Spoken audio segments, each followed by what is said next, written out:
नमस्कार साथियों। मैं हूं सत्यम पांडे और आज अपन वापस आ चुके हैं इलेक्ट्रिक सीरीज का अगला लेक्चर लेकर।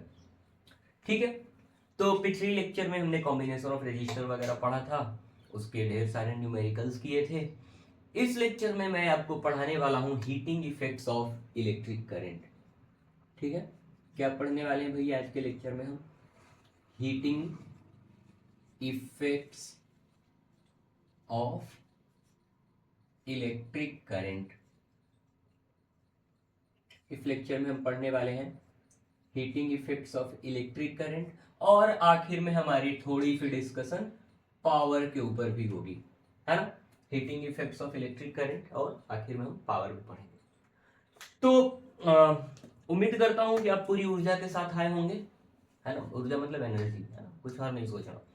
तो इस लेक्चर में हम हीटिंग इफेक्ट्स को पढ़ेंगे। तो सबसे पहले क्वेश्चन आता है, क्वेश्चन क्या आता है कि इफेक्ट आता कैसे है। जैसे मैं आपको बताना चाहूंगा कि आपने आयरन देखा होगा ना, कपड़ा आयरन करते हैं, उसका बेस देखे होंगे आप, तो वो गर्म हो जाता है। कैसे होता है? ठीक है। वाटर हीटर देखा होगा आपने, पानी में डालते हैं, ऐसे कोयल कोयल सा होता है ना, एक दो रॉड होता है, नीचे कोयल बना होता है, पानी में उसको हम डालते हैं, पानी गर्म होता है।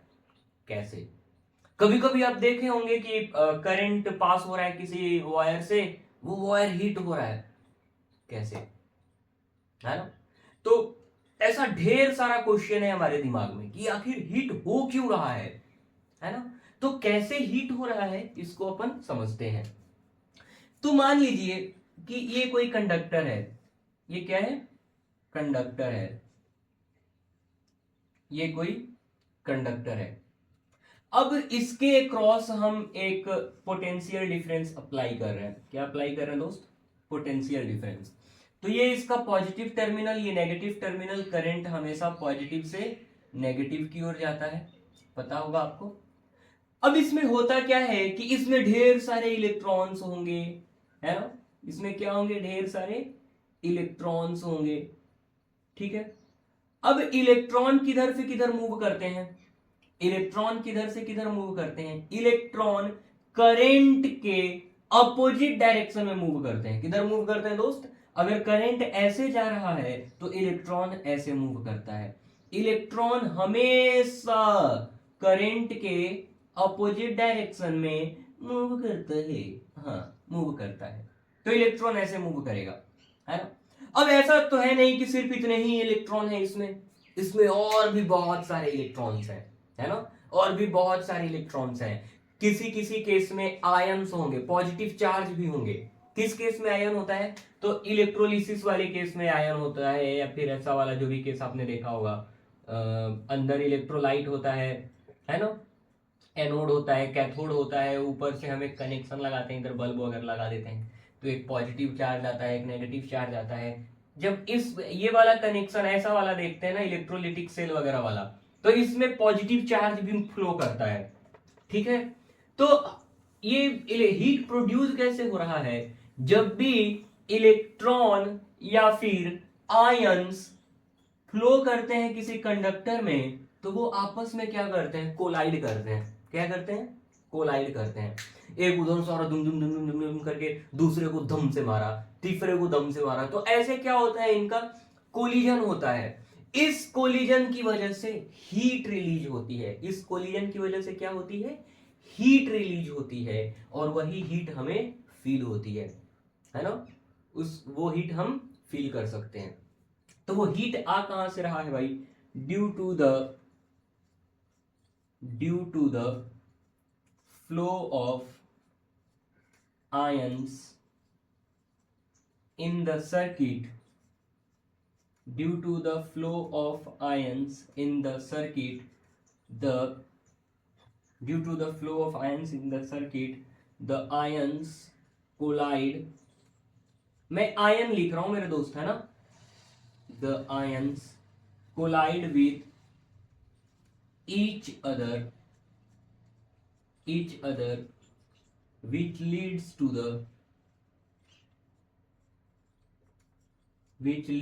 the production of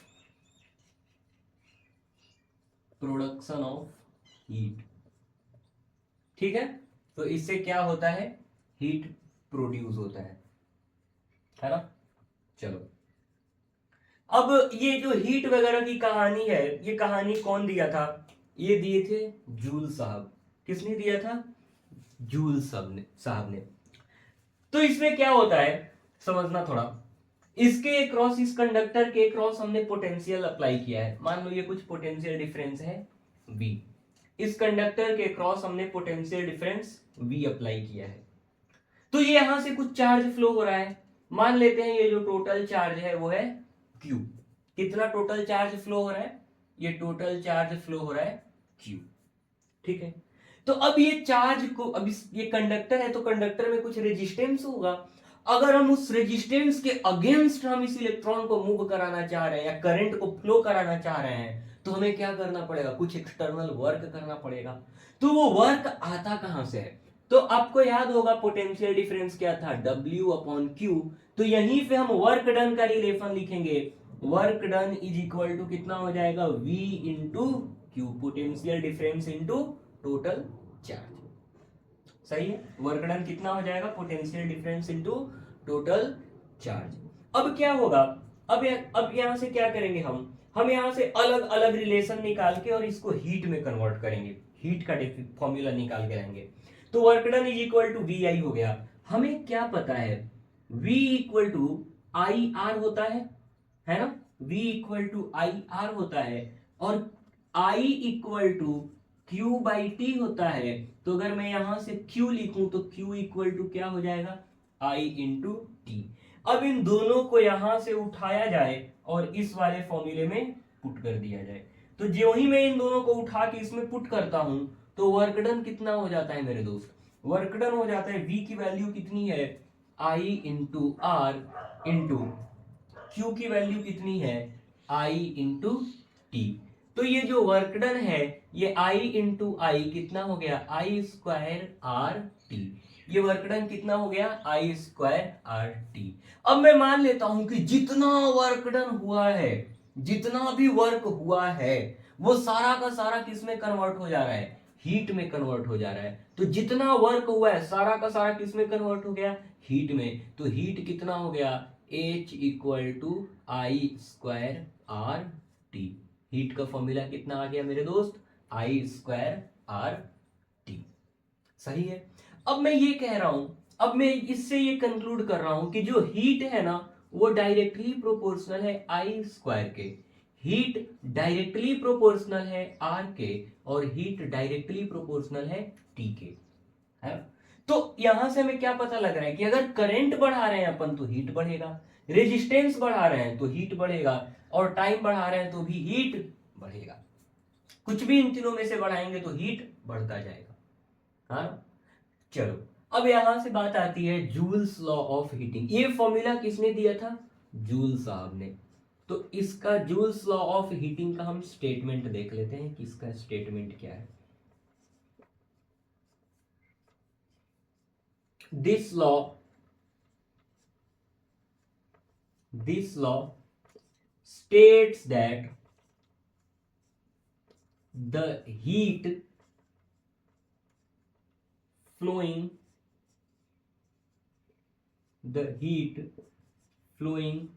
या फिर the heat produced, heat flow तो मतलब इस केस में नहीं बोलेंगे, heat produced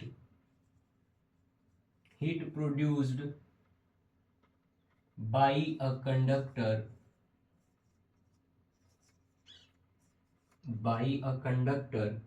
is directly proportional to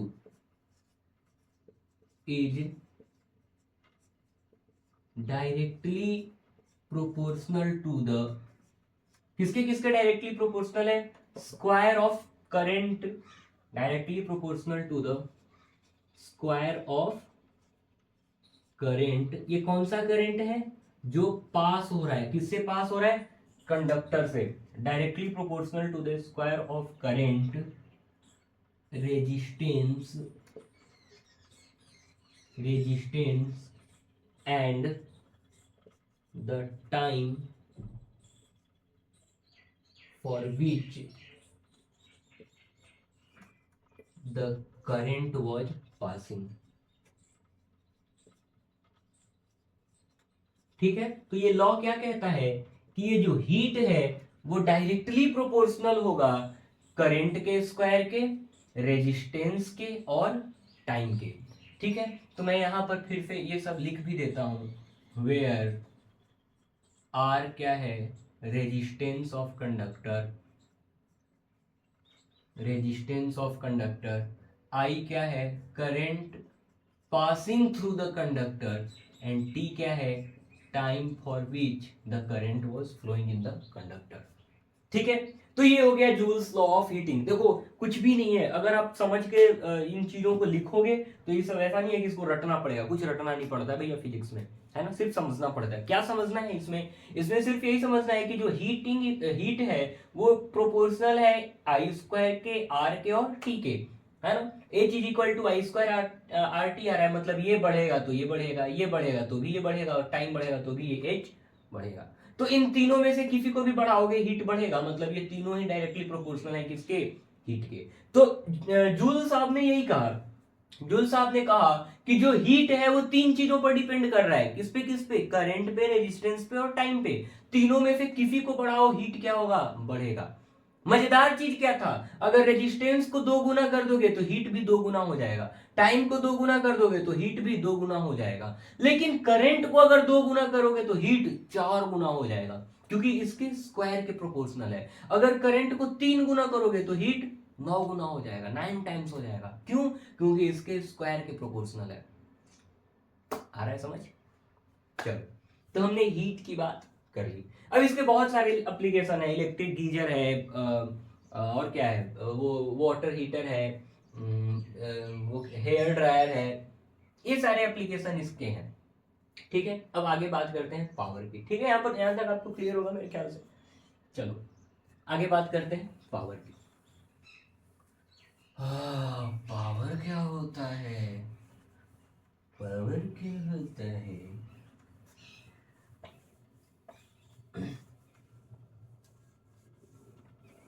छूकर मेरे मन को किया तुमने कैसा, बदला ये मौसम, लगे प्यारा जग सारा, छूकर मेरे मन को किया तुमने कैसा। चलो मेरे दोस्त आगे बढ़ते हैं पावर की ओर। किसकी ओर, पावर की ओर। तो अब पावर क्या होगा, तो आप ये चीज समझो, हीट हो रहा है, हीट हो रहा है तो कुछ एनर्जी कंज्यूम हो रहा होगा, है ना, कुछ वर्क कर रहे होंगे जो एनर्जी में कन्वर्ट हो रहा होगा, और वो एनर्जी क्या कर रहा है, वो रॉड कंज्यूम कर रहा है। तो वो 1 सेकेंड में कितनी हीट एनर्जी कंज्यूम कर रहा है या फिर डिसिपेट कर रहा है, उसके बाद उसी को हम क्या बोलते हैं, पावर। क्या बोलते हैं मेरे दोस्त उसको, उसी को हम बोलते हैं पावर। तो मैं कुछ क्वेश्चन भी निकाल लूं साथ के साथ, ताकि धड़ाधड़ कंप्लीट कर लिया जाएगा। क्वेश्चन रेडी है, चलो। तो जैसे मैं पहले एक वो फिगर बना लूं, मान लो ये कंडक्टर है, मान लेते हैं ये क्या है, कंडक्टर है, इसके क्रॉस कुछ पोटेंशियल डिफरेंस है।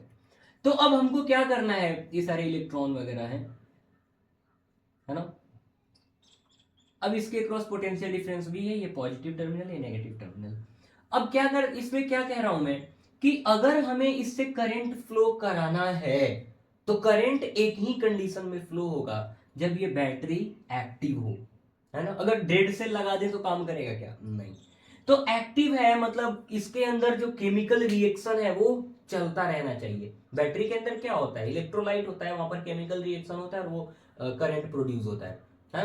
तो वो केमिकल रिएक्शन चलते रहना चाहिए, मतलब वो जो बैटरी के अंदर केमिकल एनर्जी है वो कन्वर्ट हो रही है इलेक्ट्रिकल एनर्जी में, और यहां से करंट कुछ ऐसा ऐसा फ्लो हो रहा है ना। मतलब कि वो एनर्जी क्या हो रहा है, वो एनर्जी इधर आएगा और वही एनर्जी किसमें कन्वर्ट हो रहा है, हीट एनर्जी में कन्वर्ट हो रहा है। किसमें कन्वर्ट हो रहा है, हीट एनर्जी में। तो वो 1 सेकंड में कितना एनर्जी कंज्यूम हो रहा है या कन्वर्ट हो रहा है हीट में, उसी को हम क्या बोलेंगे, पावर। 1 सेकंड में जितना एनर्जी हीट में कन्वर्ट हो रहा है उसको हम क्या बोलेंगे, पावर। तो पावर क्या होगा, अगर आमतौर पर जनरल डेफिनेशन पावर का देखें तो हम क्या लिख सकते हैं, द रेट ऑफ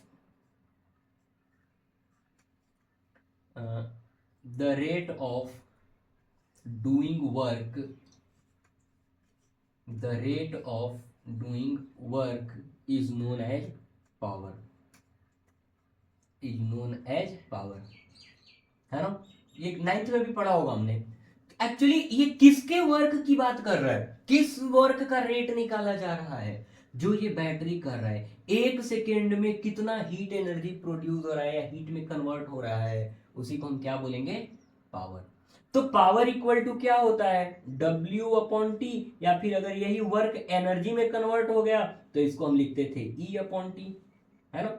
यही फॉर्मूला था ना पावर का, या तो वर्क डन अपॉन टाइम लिखो, या फिर एनर्जी कंज्यूम्ड अपॉन टाइम लिखो, या फिर एनर्जी डिसिपेटेड अपॉन टाइम लिखो। तो ये हो गया था फॉर्मूला पावर का। तो ये W क्या है, वर्क डन, E क्या है, एनर्जी, और T क्या है, टाइम। तो यहां से पावर का हमने काम निकाल लिया था।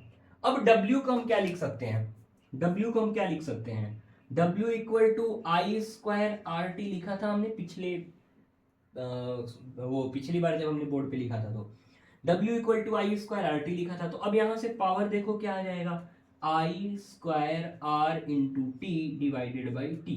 मैंने W को लिख दिया आई स्क्वायर आर टी, और फिर यहां से T लिख दिया। तो T और T मेरे दोस्त कैंसल हो रहा है, और मैं बोल रहा हूं कि ये जो पावर है ना वो आई स्क्वायर आर के बराबर है। पावर कितना है, आई स्क्वायर आर के बराबर।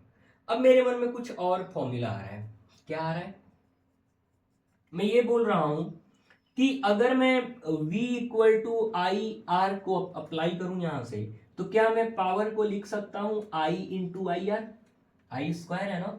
अब ये I इंटू आर को मैं V लिख देता हूं, तो P इक्वल टू कितना हो जाएगा, I इंटू वी, या फिर मैं इसको वी आई बोलता हूं। तो P इक्वल टू कितना हो जाएगा मेरे दोस्त, वी आई हो जाएगा। सही है।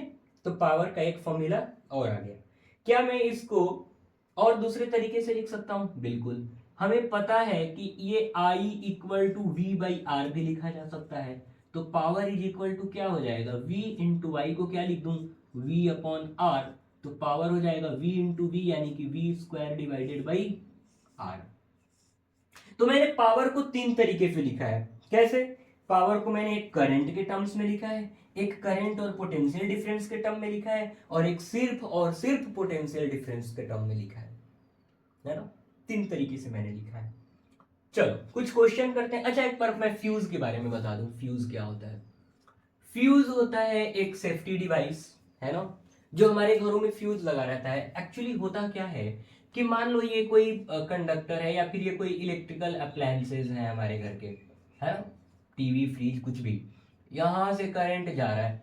ये मैक्सिमम करंट जो ये पास करा सकता है अपने थ्रू वो है 3 एम्पियर, है ना। और यहां पर मैं एक फ्यूज लगा दे रहा हूं, मान लो ये फ्यूज है, ठीक है, ये क्या है, फ्यूज मान लेते हैं, ये क्या है, फ्यूज है।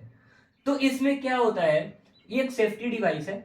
तो यहां से अगर 3 एम्पियर ये मैक्सिमम करंट है जो यहां से पास हो सकता है। किसी दिन यहां से करंट आया 5 एम्पियर। कितना आया, 5 एम्पियर। तो ये क्या करेगा, यहां से करंट पास होगा, जो ही यहां से करंट पास होगा 6 एम्पियर। मान लो फ्यूज का ये यहां पर एक वायर लगा होता है, ऐसा होता है, ऐसा होता है, यहां से यहां तक एक वायर लगा होता है ना। यहां से करंट अगर इसका मान लो कि इसका लिमिट है कि ये 5 एम्पियर का तक का करंट को 5 एम्पियर से ज्यादा के करंट को फ्लो नहीं करने देगा।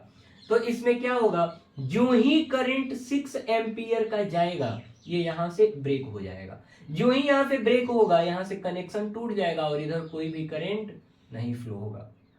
समझ आ रहा है, कोई दिक्कत है नहीं। तो एक्चुअली हम करते क्या है, हम कोशिश करते हैं कि अच्छा इसका डिसएडवांटेज क्या है कि अगर ये 5 एम्पियर का करंट जा रहा है या इसका मैक्सिमम कैपेसिटी 3 एम्पियर का है, अब इससे ज्यादा करंट जाएगा तो इसमें और हीट होगा ये, ये डिवाइस क्या होगा, और ज्यादा हीट होगा। तो उस हीटिंग को बचाने के लिए कि वो ज्यादा हीट ना हो, इसके लिए हम एक फ्यूज लगाते हैं जो कि एक लिमिट के बाद के करंट को क्या कर दे, रोक दे। एक लिमिट के बाद के करंट को क्या कर दे, रोक दे। तो यहां अगर हमने 3 एम्पियर का मतलब इसके अक्रॉस मैक्सिमम करंट अप्लाई होगा, पास होगा 3 एम्पियर। अब यहाँ से जो ही 5 एम्पियर करंट पास होगा, ये फ्यूज कहेगा ना, नहीं जाने दूंगा। फ्यूज क्या करेगा, इसको नहीं जाने देगा, तो इधर कोई भी करंट नहीं फ्लो होगा। एक्चुअली इसमें होगा क्या, यहाँ पे ये वायर ब्रेक हो जाएगा। ठीक है, अगर 2.5 एम्पियर का जा रहा होगा तो आराम से जाओ, कोई दिक्कत नहीं है। 4 एम्पियर का जा रहा होगा तो इसका मैक्सिमम क्या है, 3 एम्पियर। ये गया, मत जाओ प्लीज, रुक जाओ, मत जाओ। ठीक है, तो ऐसा छोटा छोटा बात है फ्यूज का, है ना। इसका ज्यादा डिस्कशन नहीं है, बस ऐसे ही बता दिया हूं। चलो आगे बढ़ते हैं, अब कुछ न्यूमेरिकल्स करेंगे हम। हर दिल जो प्यार करेगा। सबसे सिंपल सवाल, एक लैंप है, ये क्या है, एक लैंप है, इसके अक्रॉस पोटेंशियल डिफरेंस है, ये पॉइंट ए और ये पॉइंट बी। इसके अक्रॉस पोटेंशियल डिफरेंस दे रखा है, potential difference across A B दे रखा है 200 वोल्ट। कितना दे रखा है, 200 वोल्ट। और ये क्या दे रखा है, इस बल्ब का हमें पावर दे रखा है। पावर कितना है, पावर दे रखा है 25 वॉट। कितना वॉट, 25 वॉट। हमसे पूछा है find the current, find the current passing, find the current passing through the bulb। इस बल्ब से कितना करंट पास होगा। अब थोड़ा सा पॉज लें, थोड़ा सा जोर लगाएं और सॉल्व करें। मैं करता हूं सॉल्यूशन। पावर हमने पढ़ा है, पावर इक्वल टू क्या होगा, V इंटू वाई। करंट पूछा है और वोल्टेज दे रखा है इसके क्रॉस, तो हमें क्या करना पड़ेगा, पावर इक्वल टू वी आई लगाना पड़ेगा। तो पोटेंशियल डिफरेंस कितना है दोस्त, 200, और पावर कितना है 25 इंटू करेंट, तो implies that I equal to 25 by 200, यानी कि 1/8 एम्पियर। इतना करंट पास होगा। चलो चिंदी सा था। अगला क्वेश्चन, अगला क्वेश्चन क्या है, फिर से यहां पर कोई कंडक्टर है, इसके क्रॉस पोटेंशियल डिफरेंस है, इसके क्रॉस पोटेंशियल डिफरेंस है 50 वोल्ट का, और इससे चार्ज पास हो रहा है 96,000 कूलम, 96,000 कूलम, 96,000 कूलम। तो हमसे पूछ रहा है हीट जनरेटेड, अच्छा 96,000 कूलम पास हो रहा है इन 1 आवर, है ना। क्वेश्चन हमसे पूछ रहा है find the amount of heat generated. अच्छा हीट एक वो है ना दोस्त, हीट क्या है, हीट एक एनर्जी है। तो एनर्जी की एसआई यूनिट क्या होती है, जूल। क्या होती है, जूल। तो हीट की एसआई यूनिट होगी जूल। अरे यार इसको लिखा ही देता हूँ, लिख लेना कहीं साइड में, कहाँ लिख रहे, इसको इरेज करते हैं, इसको इरेज करना पड़ेगा जी। हाँ जी, इरेज तो करना पड़ेगा जी। चलो चलो चलो चलो चलो चलो, SI unit of heat, heat की एसआई यूनिट क्या होगी, जूल, है ना। इसकी कुछ और भी बड़ी यूनिट होती हैं। 1 kilo joule is equal to 10⁻³ joules, 1 mega joule is equal to 10⁻6 joules. ठीक है, एक और यूनिट होती है 1 किलोवाट आवर, है ना, किलोवाट आवर। किलोवाट आवर क्या होता है, ये एनर्जी का कॉमर्शियल यूनिट होता है। किसका कॉमर्शियल यूनिट होता है, एनर्जी का। जैसे आप देखोगे ना अपने घर वगैरह में या फिर बाहर जो मीटर लगा होता है, तो मीटर पे देखोगे ना उसमें रीडिंग दिया होता है किलोवाट आवर में, 10 kilowatt hour, 20 kilowatt hour, 1000 kilowatt hour, 100 kilowatt hour. तो वो रीडिंग दिया होता है कि आपने कितना यूनिट एनर्जी कंज्यूम किया है, और वो यूनिट क्या है, किलोवाट आवर। तो इसमें कितना जूल होगा, तो 1 किलोवाट में कितना वाट मेरे दोस्त, 1000 वाट, इनटू आवर को किस में कन्वर्ट कर लें अपन, सेकंड में, तो 1 घंटा में कितना सेकंड, 3600 सेकंड। अब इस वाट को मैं वाट ना लिख के क्या लिख दूं, जूल पर सेकंड, क्यों, power is equal to work done upon time, work done की यूनिट जूल और टाइम की यूनिट सेकंड, और इसी को हम क्या बोलते हैं, वाट। ठीक है, चलो, तो वाट को हमने क्या लिख लिया, जूल पर सेकंड, तो ये सेकंड और सेकंड कैंसिल, तो यहां से देखोगे तो 3.6 इंटू 10⁻³ तो 5 और 1 6, 3.6 इंटू 10⁻6 जूल हो जाएगा 1 किलोवाट आवर में। पावर की यूनिट क्या होगी, एसआई यूनिट ऑफ पावर,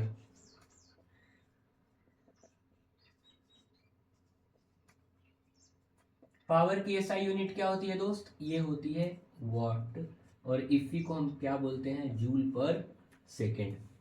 ठीक है, इसकी कॉमर्शियल यूनिट एक होती है हॉर्स पावर, कॉमर्शियल यूनिट, किसकी कॉमर्शियल यूनिट दोस्त, पावर की, इसको हम, ये होता है हॉर्स पावर, घोड़े की शक्ति, है ना, इसको हम शॉर्ट में लिखते हैं एचपी। तो 1 HP में कितना वॉट होता है, 746 वॉट। 1 हॉर्स पावर में कितना वॉट होता है, 746 वॉट। अब इस क्वेश्चन में आते हैं, ये क्वेश्चन क्या बोल रहा है कि इससे जो करंट फ्लो हो रहा है, ये चार्ज फ्लो हो रहा है, चार्ज इलेक्ट्रॉन की बात हो रहा है, तो चार्ज तो इधर फ्लो होगा, वो चार्ज 1 घंटे में इतना कूलम्ब फ्लो हो रहा है, तो बताओ हीट कितना जनरेट होगा। तो भैया हीट का तो हमारे पास एक ही फॉर्मूला है, H equal to I square R T, यही है ना। अब करंट क्या होता है, I equal to Q by T, charge कितना दे रखा है, 96,000, कितने देर में, 1 घंटे में, तो क्या 1 घंटा लिख दूं, नहीं, सेकंड में, एफ आई यूनिट में, ये कूलम है और ये सेकंड में लिखना है, तो सेकंड को क्या लिखेंगे अपन, 60 मिनट इंटू 60, इतना सेकंड हो जाएगा, तो 0 0 0 0 कैंसल, तो ये कितना हो जाएगा, 2 3 6 और 3 से काट लेते हैं ना, 3 2 6, 3 3 और 3 6 और एक 0 और आ जाएगा, फिर इसको 2 से काट लो, 2 से 16 और ये 0 आ जाएगा, और ये 6 से कटेगा क्या, चलो कोई बात नहीं, 3 से तो नहीं कटेगा, 2 3 6 2 8 16, ये 80, यानी कि 80/3 कूलम्ब पर सेकेंड, या फिर इसी को हम बोलते हैं एम्पियर, 80/3 एम्पियर, इतना करंट पास होगा। अब इसका रेजिस्टेंस वगैरह कुछ दिया है क्या हमको, रेजिस्टेंस क्यों नहीं दिया, कुछ कम तो नहीं लिखा हूं, इतना कूलम्ब ऑफ चार्ज,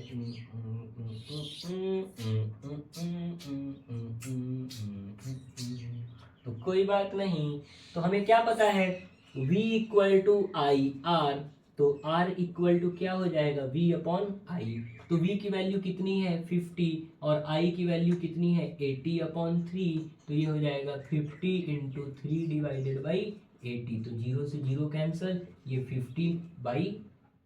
15/8 ओम, तो हमारे पास क्या क्या निकल आया, करंट निकल आया और आर भी निकल आया। सारी वैल्यूज पुट करो मेरे दोस्त, तो H इक्वल टू कितना आएगा, करंट का स्क्वायर मेरे दोस्त 80/3 का स्क्वायर, रेजिस्टेंस कितना 15/8 इंटू टी, कितने देर के लिए, टाइम कितने देर फ्लो हुआ है, 1 घंटा, तो क्या 1 घंटा कर दें, नहीं, सेकेंड में करो, 1 घंटे में कितना सेकेंड, 3600 सेकेंड, इसको सॉल्व करोगे, इतना joule energy, heat energy generate होगा। ठीक है यार, अभी तो बहुत क्वेश्चन करना है लेकिन वक्त नहीं है, क्या करें, करते हैं जल्दी जल्दी करते हैं, जल्दी जल्दी करते हैं, अरे भाई पर वक्त क्यों नहीं है, क्या ऐसा करना है, अरे बहुत काम है मेरे दोस्त। चलो अगला क्वेश्चन, क्या बोल रहा है अगला question, an electric bulb is rated this much when it is operated on this board the power consumed will be, अच्छी भी है। मान लो ये कोई बल्ब है ना, ये ऑपरेट हो रहा है 220 वोल्ट पे, कितने वोल्ट पे, या फिर इसका रीडिंग दे रखा है 220 वोल्ट, और पावर कितना दे रखा है, पावर कितना दे रखा है क्वेश्चन में, 100 वॉट, 100 वॉट। अब मैं आपको रेटिंग का मतलब समझाता हूँ, रेटिंग क्या होता है। अब जब कोई बल्ब वगैरह या फिर कोई भी डिवाइस खरीद के लाएंगे ना, तो उस पर ऐसा रेटिंग लिखा होगा, है ना, समझना, बहुत अच्छे से समझना, मैं जो समझा रहा हूँ बहुत ध्यान से समझना।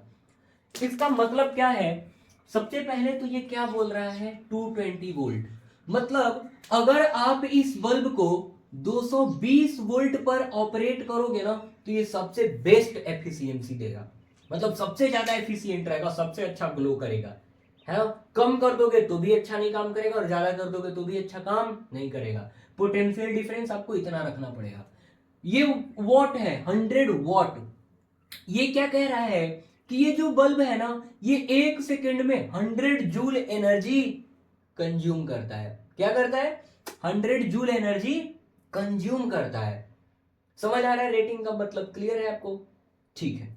तो अब इस ये बोल रहा है कि चलो इसका रेटिंग तो ये है, लेकिन मैं 220 वोल्ट पर इसको ऑपरेट नहीं करूंगा, 220 वोल्ट पर ऑपरेट नहीं करूंगा, मैं इसको कितने वोल्ट पर ऑपरेट करने वाला हूं, 100, अरे अरे अरे 110 वोल्ट, 110 वोल्ट पर इसको मैं ऑपरेट करने वाला हूं। तो ये पूछ रहा है कि find the value of, find the power consumed by the bulb, find the power consumed by the bulb, ये बल्ब कितना पावर कंज्यूम करेगा। तो पावर के लिए हमें क्या करना पड़ेगा, पावर के लिए हमें क्या करना पड़ेगा, तो बड़ा सिंपल है मेरे दोस्त, बड़ा सिंपल है। मैं ये कह रहा हूं ना, चलो चलो कुछ मत सोचो, पहले इसका रेजिस्टेंस निकालो। क्या निकालो, रेजिस्टेंस निकालो कि इस बल्ब की रेजिस्टेंस कितनी होगी। तो रेजिस्टेंस कितनी होगी, हो जाएगी मेरे दोस्त, तो P equal to V square upon R, आपने पढ़ा था क्या, वी स्क्वायर अपॉन आर। मैं बोल रहा हूं ये जो पावर है ये रेटेड पावर है, ये जो वोल्टेज है ये भी रेटेड है। अब इस वैल्यू से इसका रेजिस्टेंस निकालो या किसी और वैल्यू से रेजिस्टेंस निकालो, रेजिस्टेंस तो चेंज नहीं होगा, है ना, रेजिस्टेंस चेंज नहीं होगा। तो अगर मैं यहां से R की वैल्यू निकालूं तो R इक्वल टू क्या हो जाएगा, V रेटेड का square divided by P rated, यही हो जाएगा ना। तो V स्क्वायर कितना हो जाएगा दोस्त, V स्क्वायर कितना है 220 इंटू इसका स्क्वायर, तो मैं 2 बार लिख देता हूं इसी को, और P रेटेड कितना है, रेटेड पावर, तो वो है 100। ये 0 से 0 गया और ये 0 से 0 गया, तो इज इक्वल टू 22 इंटू 22 ओम, ये क्या आ गया हमारा रेजिस्टेंस। अब हमको क्या करना है, अब हमको करना है ये कि इस वोल्टेज पर ये कितना पावर कंज्यूम करेगा, है ना।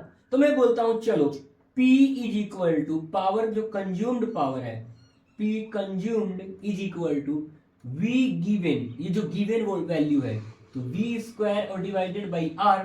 अब इस वैल्यू से रेजिस्टेंस निकालो, यहां पर पुट कर दो, तो V स्क्वायर कितना हो जाएगा, V की वैल्यू कितनी दे रखी है दोस्त 110, इसका स्क्वायर तो मैं एक और 110 लिख लेता हूं, और R को मैं क्या लिख दूं 22 इंटू 22, तो ये 11 से काटो, तो 11, ये 10 होगा, ये 2, ये 10 और ये 2, ये 5 और ये 5, तो ये कितना हो जाएगा 25 वॉट।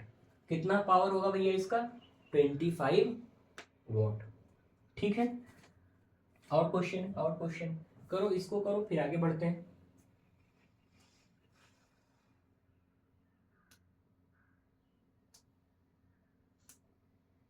चलो भाई आगे बढ़ते हैं।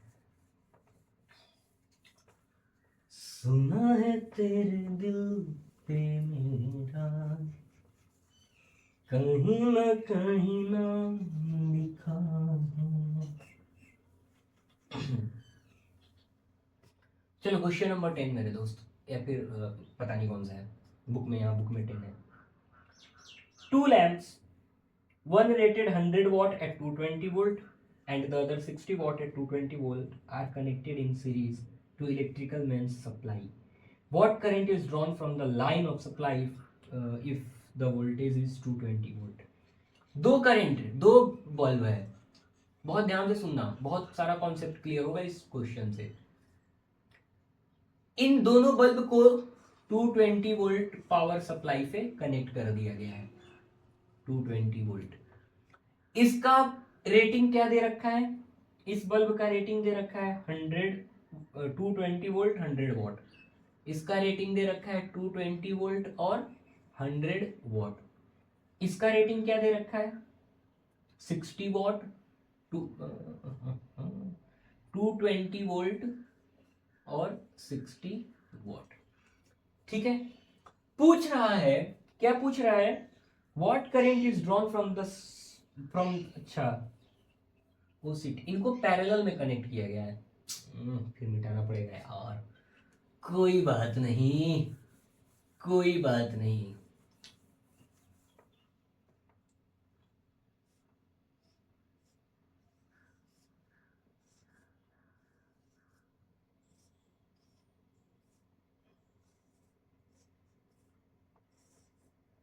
चलो, इसमें क्या दे रखा है?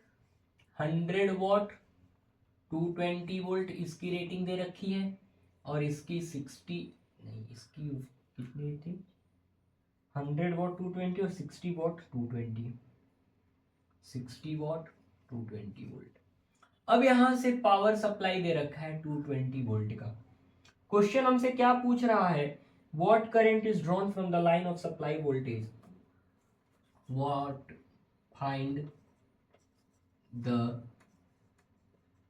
करेंट ड्रॉन, मतलब कितना करंट दोनों खींच रहा है, बाई बोथ बल्ब्स,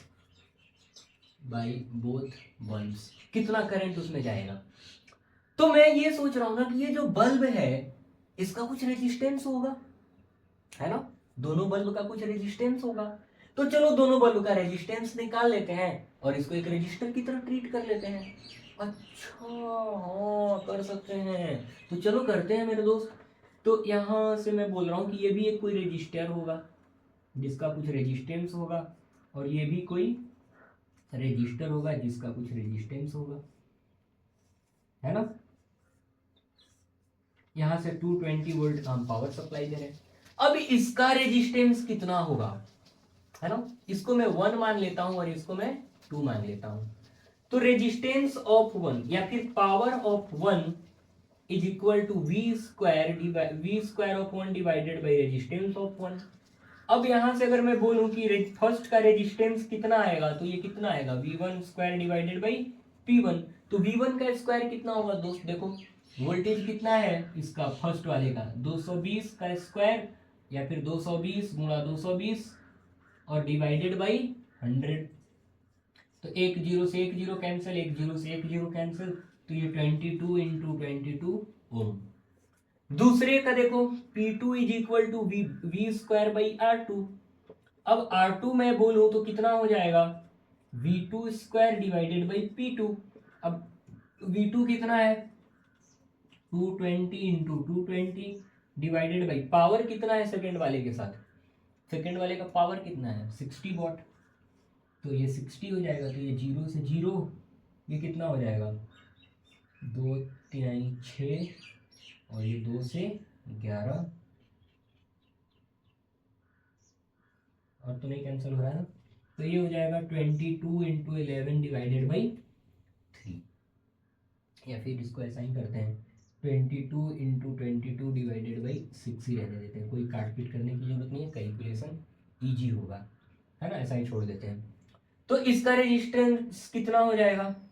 22 इंटू 22, और इसका कितना हो जाएगा? 22 इंटू 22 डिवाइडेड बाई 6। अब 22 इंटू 22 को कुछ x मान लेते हैं ताकि कैलकुलेशन इजी हो जाए, या फिर r मान लेते हैं। तो अगर ये r है रेजिस्टेंस, तो इसका रेजिस्टेंस कितना होगा? r by 6। चलो तो अब मैं सोच रहा हूं कि दोनों तो पैरेलल कॉम्बिनेशन है, तो इनका आर इक्विवेलेंट निकालो। तो 1/r इक्विवेलेंट इक्वल टू क्या होता था, 1/r1 प्लस 1/r2, यही होता था ना 1/r इक्विवेलेंट। तो ये कितना हो जाएगा, 1/r प्लस 1/r अपॉन 6। तो ये r और 6 कहाँ चला जाएगा, ऊपर। तो करो solve, 1/r equivalent equal to r और r का एलसीएम r हो जाएगा, और ये क्या हो जाएगा 1 प्लस 6, यानी कि ये हो जाएगा 7 अपॉन r। तो r इक्विवेलेंट कितना आया मेरे दोस्त, r अपॉन 7। r इक्विवेलेंट कितना आ रहा है, r अपॉन 7। ठीक है, अब क्या करेंगे हम, अब हम क्या कर, r इक्विवेलेंट की वैल्यू कितनी हो गई, r अपॉन 7। अगला देखो, अब हम क्या करेंगे, हम बोल रहे हैं कि चलो अब ये दो रेजिस्टर ना होके एक रेजिस्टर लगा हुआ है जिसका रेजिस्टेंस है r अपॉन 7, और पोटेंशियल डिफरेंस हम कितना दे रखे हैं, 220 वोल्ट। तो यहां से करंट कितना जाएगा, I equal to V divided by R upon 7, मतलब ये 7 ऊपर चला जाएगा और नीचे आएगा R। अब R की वैल्यू हमने कितना रखी है, 22 इंटू 22। देखो यहाँ पे इसी को तो R बोल रहे हैं अपन, तो ये कितनी बार में कैंसिल हो गया, 10 बार में। और ये कितना हो जाएगा 5 और ये 11, मतलब ये हो जाएगा 35 अपॉन 11 एम्पियर। तो यहाँ से करंट कितना पास होगा, 35 अपॉन 11 एम्पियर। तो यहाँ तक करंट कितना आया, 35 अपॉन 11 एम्पियर, मतलब यहाँ तक करंट कितना आया, 35 अपॉन 11 एम्पियर। अब इसमें कुछ करंट जाएगा I1 और इसमें कुछ करंट जाएगा I2, कितना, I1 और I2। अब हमें पता है, अब हमको क्या निकालना है, इनके अक्रॉस पोटेंशियल डिफरेंस पहले निकालना पड़ेगा। करंट निकालने से पहले हर रेजिस्टर, जिस रेजिस्टर से करंट निकालना है पहले उसके अक्रॉस पोटेंशियल डिफरेंस निकालना पड़ता है। तो मेरे को तो ये लग रहा है ना कि इन दोनों के अक्रॉस पोटेंशियल डिफरेंस सेम होगा, क्योंकि ये कौन सा कॉम्बिनेशन है, पैरेलल कॉम्बिनेशन है। तो अगर मैं इसको 220 वोल्ट लूं तो ये वाला 0 वोल्ट, तो दोनों के अक्रॉस पोटेंशियल डिफरेंस सेम होगा। पैरेलल कॉम्बिनेशन में तो यही होता है। तो करंट अगर मैं फर्स्ट वाले के क्रॉस पास देखूं कि कितना पास हो रहा है, तो I1 is equal to V by R1। तो V की वैल्यू कितनी हो जाएगी, 220, और फर्स्ट वाले का रेजिस्टेंस कितना है, 22 इंटू 22, तो ये 10 हो जाएगा, और ये कितना हो जाएगा 5 अपॉन 11 एम्पियर। 2 बचे 10 और ये 11। अगर सेकेंड वाले से देखूं कितना करंट पास होगा, तो ये V by R2, potential difference तो दोनों के क्रॉस सेम होने वाला है क्योंकि पैरेलल कॉम्बिनेशन है। तो ये हो जाएगा 220 डिवाइडेड बाई, इसका रेजिस्टेंस कितना है, उसका 16, तो 22/22 डिवाइडेड बाई 6। अब मैं यहाँ से 6 को निकाल के ऊपर मल्टीप्लाई कर सकता हूँ, तो ये कितना हो जाएगा 10, तो ये हो जाएगा 11, ये 5, तो ये हो जाएगा 30 अपॉन 11 एम्पियर। तो हमने निकाल लिया है कि दोनों से कितना करंट फ्लो होगा। देखो देखने में आपको लग सकता है इतना लंबा है, ऐसा है, बड़ा है, कुछ बड़ा बड़ा नहीं है, चिंदी है एकदम। तो आज के लिए इतना ही रखते हैं अपन। बहुत मजा आया, इंटरेस्टिंग टॉपिक है। तो आज ऑफिशियली हमारा इलेक्ट्रिसिटी चैप्टर खत्म हो चुका है। इलेक्ट्रिसिटी चैप्टर खत्म हो चुका है, हमने इसे खत्म कर दिया है भैया, मैटर खत्म हो गया है। तो हमने बहुत अच्छे से एक एक चीज को खूब अच्छे से हमने सॉल्व करा है, पढ़ा है। मैं उम्मीद करता हूँ कि आपको कोई दिक्कत नहीं रहा होगा। फिर भी कोई दिक्कत है तो आप कमेंट कर सकते हैं, मैं अवेलेबल ही रहता हूँ अक्सर। बाकी अगर आपको और दिक्कत हो तो मैं अपने व्हाट्सएप चैनल का लिंक डाल दूँगा डिस्क्रिप्शन में, उस पर भी जुड़ सकते हैं। ठीक है, तो मज़ा आया पढ़ा के आज, बहुत अच्छा लग रहा है। फिर मिलते हैं आपसे अगली क्लास में। आपने मुझे सुना, आपका बहुत बहुत धन्यवाद।